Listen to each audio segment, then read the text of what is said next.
ஆனால் ஒரு காய் கூட கிடைக்கும், பூங்காய் மாதிரி வெட்டிட்டு போனாங்க. அருமையாக இருந்துச்சு. ஒன்று ரெண்டாவது பார்த்தீங்கன்னா அப்படி காட்டில் மண்ணுப்புழுவே கிடையாது. ஏன்னா பூரா கெமிக்கல். ஷெட் விட்டு மண்ணுப்புழு வந்ததுக்கப்புறம் தான் நான் பிஸ்னஸே ஆரம்பித்தேன். 2-3 மாதம் கழிச்சு பிஸ்னஸே ஆரம்பிச்சேன். அதே மாதிரி 7 நாள் 6 நாளுக்கு வரைக்கும் எனக்கு முறை வரும், 3 நாள் 5 நாளுக்கு வரைக்கும் 3 நாள் முறை வரும். அந்த 3 நாளில் ஒரே வயலில் மாற்றி மாற்றி கட்டுற போது மண்ணுப்புழு ரெண்டாவது வெள்ளை வேறு வந்துடுங்க அந்த வாய்க்காலுக்கு. அந்த மடையிலேயே வெள்ளை வேறு வந்துடுது. மாதம் ஒரு செட் போயிட்டே இருக்கேன். NPK ஷெட் போயிட்டே இருக்கு. கலப்புனா கலக்கி விடுவேன். இப்போ பயன்படுத்தி நல்லா பயன்படுத்தி இப்போ மடி போட்டுக்கிறேன். 1300 போட்டுக்கிறேன். ஒரு 40 நாளுக்கு கூட ஆச்சு. 2 டோஸ் தான் போயிருக்கு. இன்னும் ஸ்டிமுலிச்சு ஒரே டோஸ் தான் போயிருக்கு. கண்ணு பார்த்தா ஜம்மு வந்து பார்க்குறீங்க என்ன பண்ணுறீங்க. இந்த வயதில் பாடாதையும் இருக்குது. ஸ்டிமுலிச்சு 2 தடவை போனேன். போன 28ஓட 6 வருஷம் முடிஞ்சு 7வது வருஷம் ஸ்டார்ட் ஆயிடுச்சுங்க எனக்கு நெக்ஸ்ட். கிட்டத்தட்ட பேர் மேட்ச், அதாவது டேர்ன் ஓவர் மேட்சிங்கை மட்டும் 25 லட்ச ரூபாய்க்கு மேலே தாண்டிட்டேன். ஒன்று. ரெண்டாவது பார்த்தீங்கன்னா போனஸ் ஐஃபை அமௌண்ட் தான். அதில் ஒரு செய்கூலி சாதாரண சொல்லுவாங்க, அதில் ஒரு 10 லட்ச ரூபா வந்திருக்கு. அந்த 10 லட்சத்தை என்ன ஸ்பெஷல் அப்படின்னா என்னுடைய வாழ்க்கையில் முதல் ஒரு ஸ்கூட்டர் எடுத்தேன். புது வண்டி.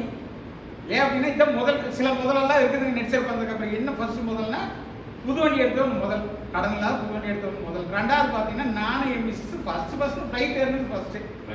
எப்படிங்க வாழ்க்கையில் முதல் அந்த ஃபர்ஸ்ட் ஸ்கூட்டர் வாங்கினது முதல்ல, ஃப்ளைட்டு மிஸ்ஸஸோட கூட்டிகிட்டு போனது முதல். அவளுக்கு அதான் ஃபர்ஸ்ட் ஃப்ளைட்டு, எனக்கு அதுதான்.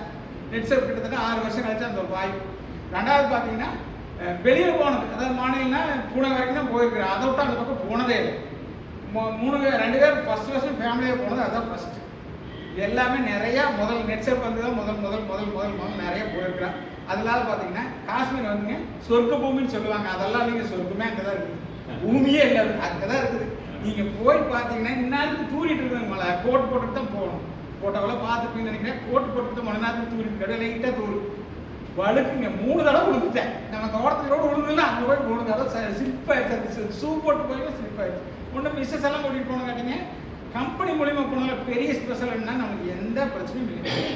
நேரத்துக்கு சாப்பாடு எங்கே கூட்டிகிட்டு போனோம் கறி விடுவாங்க. நம்ம மிஞ்சில் போனதெல்லாம் பார்த்தீங்கன்னா லைஃப்பை மறக்கவே முடியாது.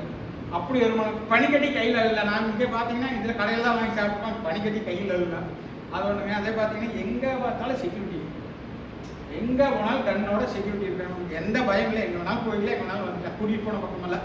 அதே மாதிரி டனலுங்க, ஒரு 7 கிலோமீட்டர் டனல். அதுக்கு போனது ஒரு மிகப்பெரிய அனுபவம். அந்த மண்ணெல்லாம் எங்கே போட்டாங்கன்னு தெரியல. ரோடு அருமையாக போட்டுருக்காங்க. அந்த வளர்ச்சி அப்படிங்கிறது அங்கே போனால் அதெல்லாம் பார்க்கலாம். இன்னொன்று பார்த்தீங்கன்னா ஏர்போர்ட்டுங்க 24 மணி நேரம் சென்ட்ரல் போட்டு மட்டும் இருக்குதுங்க. எனக்கே அவ்வளோ ஆச்சுன்னாங்க. காலையில் பார்த்தீங்கன்னா இங்கே வந்து பெங்களூர் வந்து 7 மணிக்கு ஃப்ளைட்டு, நான் அந்நேரம் கூட்டம் இருக்குது. ஸ்ரீநகர் 11 மணிக்கு போனால் அங்கேயும் அந்நேரம் கூட்டம் இருக்குது. எந்நேரம் வந்தாலும் கூட்டமாக இருக்குது. நான் வந்து இதெல்லாம் இப்போ போனதுக்கப்புறம் தான் தெரியும் நான் 25 வருஷம் பின்னாடி இருக்கிறா. நான் டவுன் பஸ் ஏற மாதிரி அவங்க ஃப்ளைட் ஏறிட்டு இருக்கிறா அப்படின்னு. ஒருத்தர் 15 பெட்டியோட ஃப்ளைட் ஏறேன். நம்ம ஒரு சூட் கேஸ் கொண்டு போகிறக்க யோசிக்கிறோம். 15 பெட்டிங்க ஃபாரின் போவாங்க. ஸ்ரீநகரில் நாங்கள் உள்ளே போகிற போது அவ்வளோ கூட்டம். 8 கேட்டு 9 கேட்டுக்கு 9 கேட்லேயும் கூட்டம்.